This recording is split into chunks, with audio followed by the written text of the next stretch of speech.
ഇന്ന് നമുക്ക് നല്ല നാടൻ ബീഫ് ഉലർത്തിയത് എങ്ങനെയാണ് ഉണ്ടാക്കുന്നതെന്ന് നോക്കിയാലോ.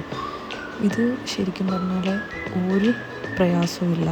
നമ്മൾ ആദ്യം കുറേ കാര്യങ്ങൾ അടുപ്പിച്ച് വെക്കുകയാണെങ്കിൽ നമുക്ക് നല്ല അടിപൊളി നല്ല കറുത്ത ബീഫ് ഉലർത്തിയത് ക്രിസ്ത്യൻസിൻ്റെ മാരേജിനും പിന്നെ കോട്ടയം അവിടെ സ്റ്റൈലിലൊക്കെ ഉണ്ടാക്കുന്ന ഒരു അടിപൊളി ബീഫ് ഫ്രൈ ഒട്ടും ഫ്ലോപ്പാകില്ല.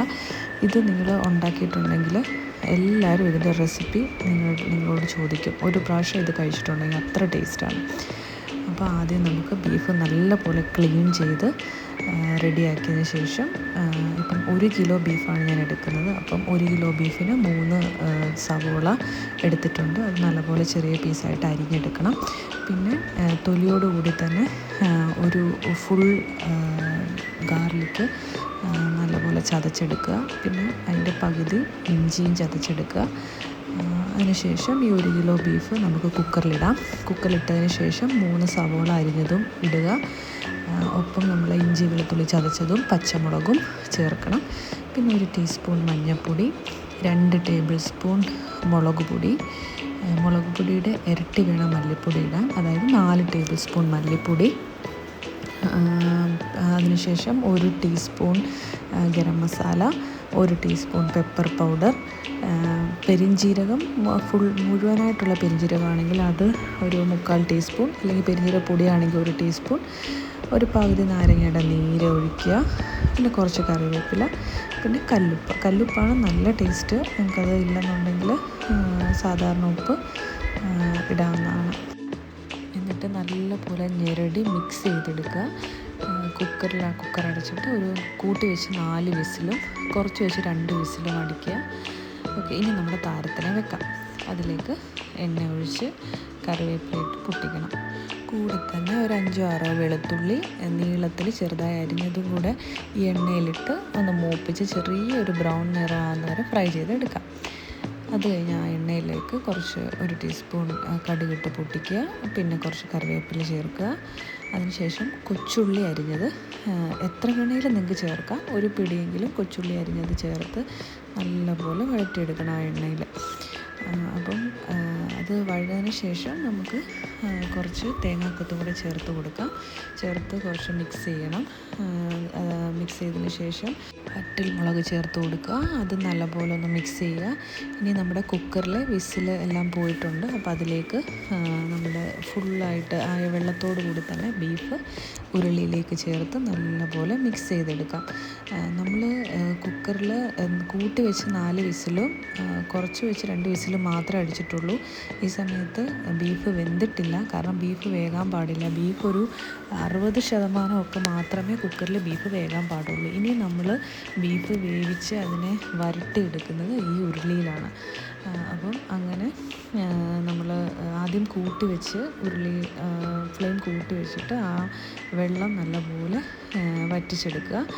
ശേഷം തീരെ കുറച്ച് വെക്കുക. ലോ ഫ്ലെയിമിൽ വെച്ചിട്ട് വേണം ഇനി അതിനെ ഇളക്കി നമ്മൾ അതിൻ്റെ വെള്ളം മാറി ഈ ബീഫിനെ വേവിച്ചെടുക്കണം. നമ്മൾ ഈ ചെറിയ ഫ്ലെയിമിലാണ് ഈ ബീഫ് വെന്ത് വരുന്നത്. അപ്പം നല്ലപോലെ മിക്സ് ചെയ്ത് കൊടുക്കുക. പണ്ടൊക്കെ ഇത് അടുപ്പിൽ വെക്കുമ്പം ഒന്നും കൂടി ടേസ്റ്റായിരുന്നു. ഇപ്പോൾ പിന്നെ നമുക്കതൊക്കെ കുറച്ച് പ്രയാസമുള്ള കാര്യമാണല്ലോ. എല്ലാവരുടെ വീട്ടിൽ അടുപ്പും കാണണമെന്നില്ല.